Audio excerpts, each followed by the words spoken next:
Hola, hola, hola. Bueno, esto es el desarrollo de contenido de la semana 4, ¿vale?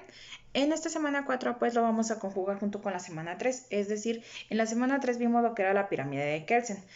Bueno, en su desarrollo de contenido tenían su pequeña piramidita y todo eso, ¿no? Entonces, ahorita en esta clase que es la semana 4 pues vamos a ver el 1.3.5.2, que es ordenamiento jurídico de las normas en México. Es decir, en la pequeña pirámide que ustedes tienen, si se dan cuenta es muy parecida a la de Kensel, pero únicamente que esta es en base a México. Es decir, tenemos hasta arriba la Constitución como tal, tenemos leyes federales y tratados internacionales, que aquí pues bueno lo englobamos. ¿Por qué? Porque en México también hay tratados internacionales, ¿vale? De ahí tenemos las constituciones estatales, es decir, que hay algunas veces que algunos estados tienen sus constituciones propias, que son como códigos que emanan de la Constitución Política de los Estados Unidos.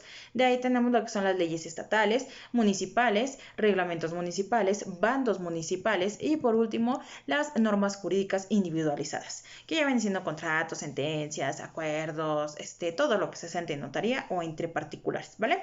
Esto como tal pues es una pirámide que nos basamos nosotros en Kessel, pero que únicamente radicamos aquí a lo de México. ¿Para qué? Para que nosotros pues tengamos como tal un entendimiento de cómo nosotros nos gobernamos en nuestro país, en México, ¿vale? Es únicamente como que la comparación entre dos. De ahí tenemos nuestro siguiente tema, que viene siendo la clasificación del derecho. Dentro de la misma clasificación del derecho, pues tenemos que la clasificación del derecho básicamente pues es la forma de las fuentes del derecho, en cómo nosotros entendemos y comprobamos el derecho. Estas fuentes del derecho pues se clasifican en reales, formales, históricas. Estas tres fuentes son las que vamos a ver más adelante.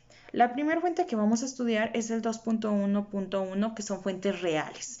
Nos dice que las fuentes reales son los sucesos o situaciones que se dan en un grupo social y que en un momento dado pueden determinar el contenido de la norma jurídica, ya que el derecho debe ajustarse a la realidad de un pueblo donde surgió o donde surge, de tal manera que en el sistema jurídico sea adecuado a la realidad social que se vive o a la situación económica y cultural del país, de manera que la existencia pues sea útil. Las fuentes reales, como su nombre lo dice, es apegarnos a la realidad, es apegarnos al aspecto de que, bueno, si yo sé que vivo en México, un país tercermundista, un país con problemas económicos, un país con problemas de salud, un país con mucha corrupción, yo no voy a venir a implementar una norma en donde diga que voy a subir los impuestos, que no sé, que por ejemplo, ¿no? El huevo, no, yo por mi parte de gobierno de México les voy a vender el huevo a 80 pesos.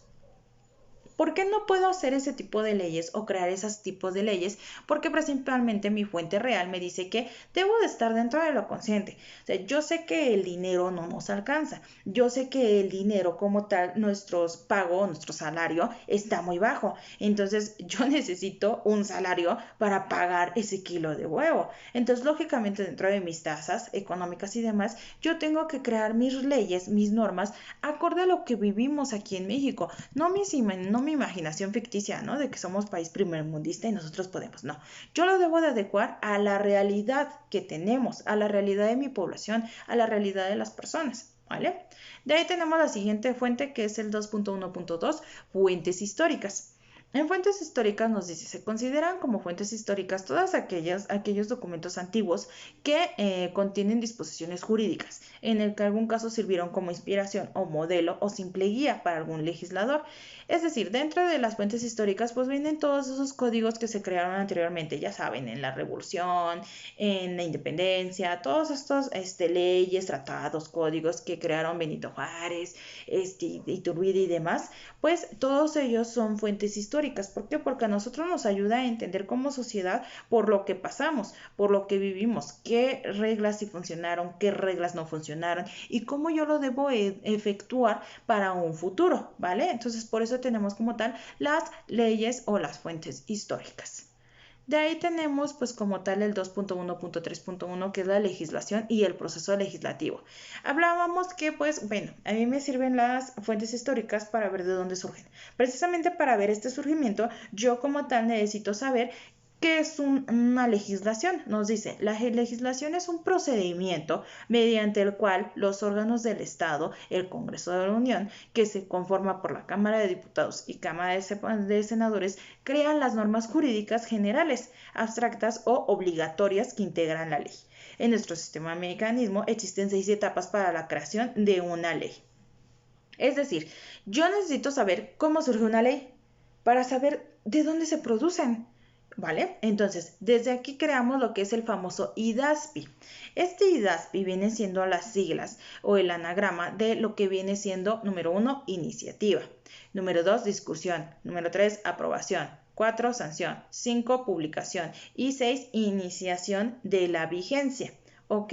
Estos 6 pasos son los que siguen los legisladores y todo mi proceso legislativo para crear una norma. Número 1, la iniciativa. La iniciativa como tal nos dice el artículo 71 de la Constitución, que es la forma en que pueden decir que necesitamos una ley. No sé, ha habido muchos asesinatos.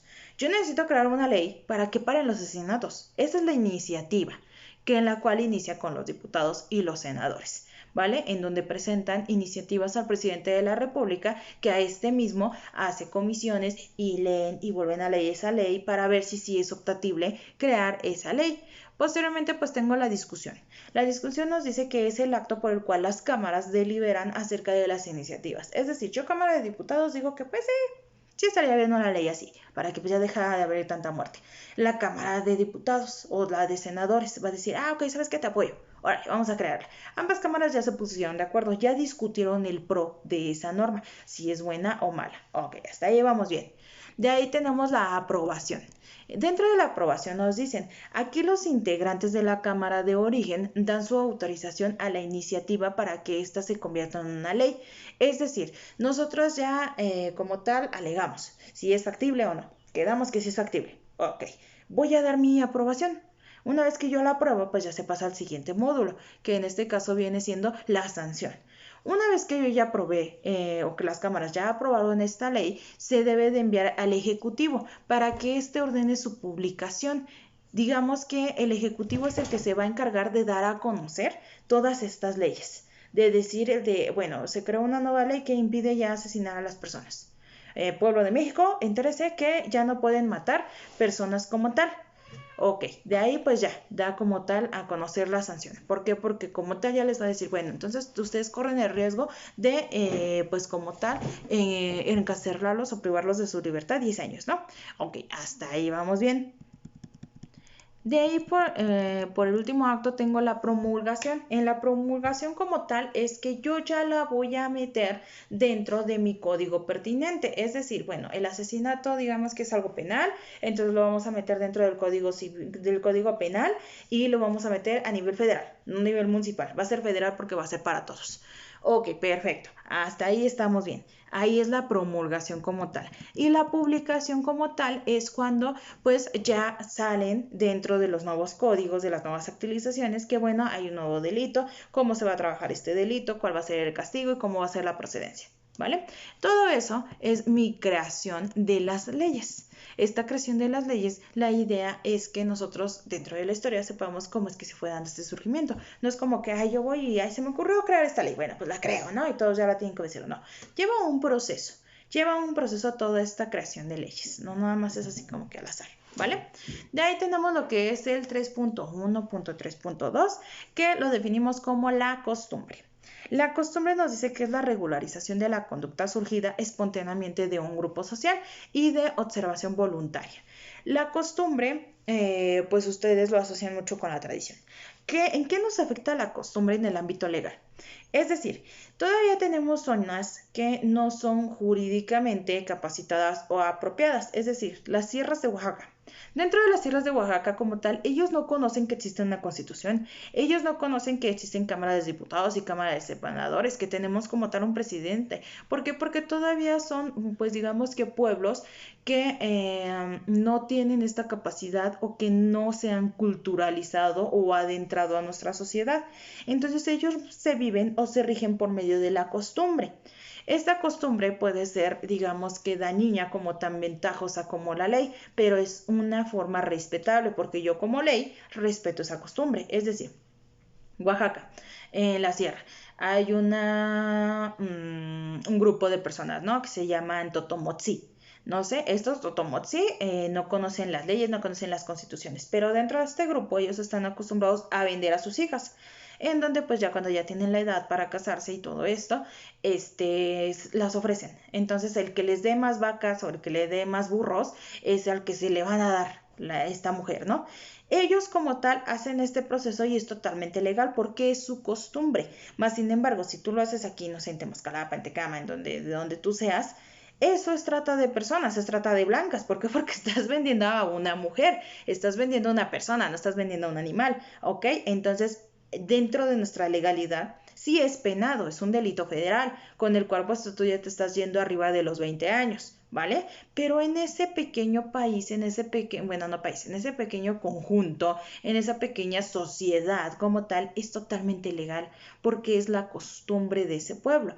Cuando esa costumbre de ese pueblo ya se llegue como tal a separar, ya sean personas más estudiadas, ya se quieran restablecer e incorporar a nuestra sociedad como tal, se van a tener que desapegar de esas costumbres y van a tener que dejar esas costumbres a un lado para que ahora sí ya sepan que pues esos son delitos fiscales, delitos federales y demás, ¿vale? De ahí tenemos lo que es la jurisprudencia, es el 2.1.3.3. La jurisprudencia nos dice que es aquella que va a subsanar las lagunas jurídicas. Las jurisprudencias son pequeños, digamos que bienes para sanar los males. Las lagunas jurídicas, primero vamos a entender eso. Las lagunas jurídicas son aquellos vacíos que existen en la ley, que no están bien reglamentadas. También tenemos leyes que son malas, que no están bien reglamentadas. Por eso existen las lagunas jurídicas. Muy bien, ya establecimos que existen las lagunas jurídicas. Ahora bien, la jurisprudencia. La jurisprudencia como tal se encarga de subsanar esas lagunas jurídicas. Las jurisprudencias no es para todos, sino que son para ciertas personas en particular o ciertos casos en preciso. Por ejemplo, sale una nueva norma, una nueva jurisprudencia en donde dice que, bueno, las mujeres que nunca han laborado dentro de, no sé, 20 años de casadas, que sus esposos no las dejaban laborar y o nunca han laborado, van a tener derecho a una pensión. Como tal, esta jurisprudencia es aplicable solamente a estas mujeres que se estén divorciando, que ya hayan tenido 20 años de casadas y que nunca hayan laborado dentro de su matrimonio. Va a ser aplicada nada más para ese grupo especial de personas, no para todas las demás. No sé, por ejemplo, a lo mejor tú llevas 10 años, tampoco no has laborado, pero tienes 10 años. No procede, porque necesitas tener los 20 años. A lo mejor y tú tienes 5 años y siempre has laborado. No procede, porque necesitas los 20 años y necesitas nunca haber laborado. ¿Ok? Entonces digamos que son para personas o pequeños grupos en preciso.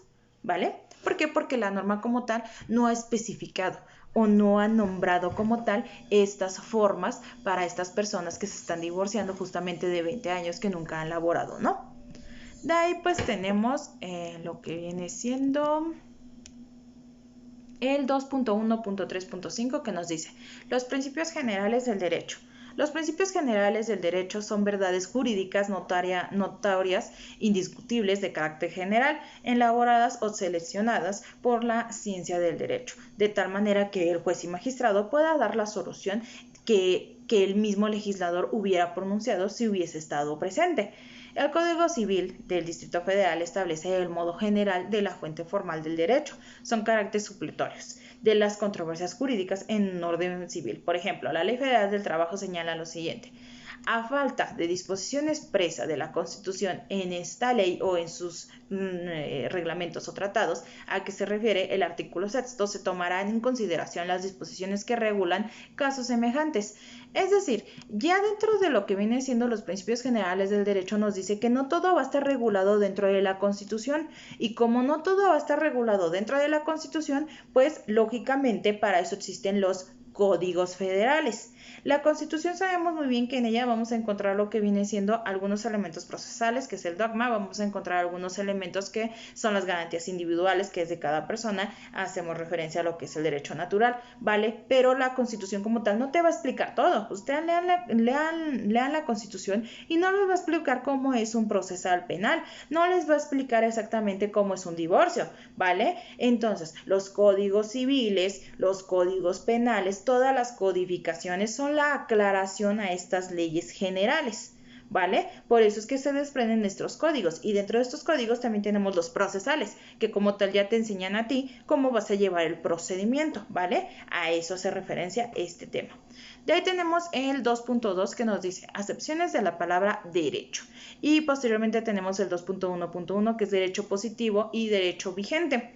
Aquí tenemos la comparación de dos diferentes derechos. Nos dice que el derecho positivo es el derecho en vigor, el que se practica y el que se aplica a diario, y el derecho vigente rige la conducta del humano en un momento determinado. Es decir, el derecho positivo es el aspecto de que te dice no debes de asesinar, no debes de matar. Ese es un derecho positivo. ¿Por qué? Porque está vigente. No es como que hay nada más este mes y el siguiente sí puedes matar. No, o sea, está vigente, ¿vale? ¿Qué es lo que pasa? Cuando yo asesino como tal, ya tengo lo que es un derecho vigente. ¿Por qué? Porque a mí me van a castigar por una acción que yo estoy haciendo. Si yo no la cometo, sigue siendo derecho positivo. Pero si yo ya cometo el acto, es derecho vigente, porque yo ya lo estoy ejecutando. Por lo tanto, esa ley va a accionar únicamente contra mí, no contra toda la población en general, sino que nada más contra mí. ¿Por qué? Porque ya fui la que incumplí esa norma, ese requerimiento, ¿vale? De ahí, por último, tenemos lo que es el 2.1.1.1, que es derecho federal, derecho local y derecho municipal. Así como sabemos que tenemos tres esferas, que es el administrativo, el judicial y el legislativo, también tenemos tres esferas internas dentro de nuestro país, dentro de México, que es como tal la federal, la local y la municipal. La federal como tal es la que rige todo el territorio mexicano, ¿ok? La local es la que nos divide a nosotros por pequeñas secciones, Sinaloa, Oaxaca, Estado de México. Y la municipal como tal ya es tu pequeña entidad. Nosotros la vamos a dividir en tres: federal, México, local o municipal en su caso vendría siendo Tecámac, Tecámac. ¿Ok? ¿Por qué? Porque sabemos muy bien que algunos vivimos en la zona centro, son las cabeceras municipales, en donde tanto la local como la municipal vienen siendo la misma, porque estamos ahí. Pero hay otros que dicen, no, yo vivo en Santana y pertenezco al municipio de Temascalapa. ¿Ok? Entonces, como tal, ya nos vamos dando desde el ente máximo, que es el territorio, o todo el territorio de todo el país, hasta lo que viene siendo la zona municipal, hasta lo que viene siendo la forma local, que ya es como tal tu pequeña entidad donde tú vives, tu callecita, tu comunidad, ¿vale? Entonces, más que nada, hace referencia a eso, ¿ok? Pero bueno, hasta aquí dejamos la comparación entre derechos, entre los tres derechos, y posteriormente pues ya vamos a seguir haciendo otras comparaciones entre los demás derechos, ¿vale? Espero que haya quedado todo claro. De todos modos, si no ha quedado claro, mándenme un mensaje, díganme, les mando más contenido, les mando otro video, les mando un audio, les mando lo necesario con tal de que ustedes entiendan el tema, ¿vale? Pero con toda confianza pues mándenme un mensajito o avísenme, ¿ok? Que estén muy bien, nos vemos en la clase 5.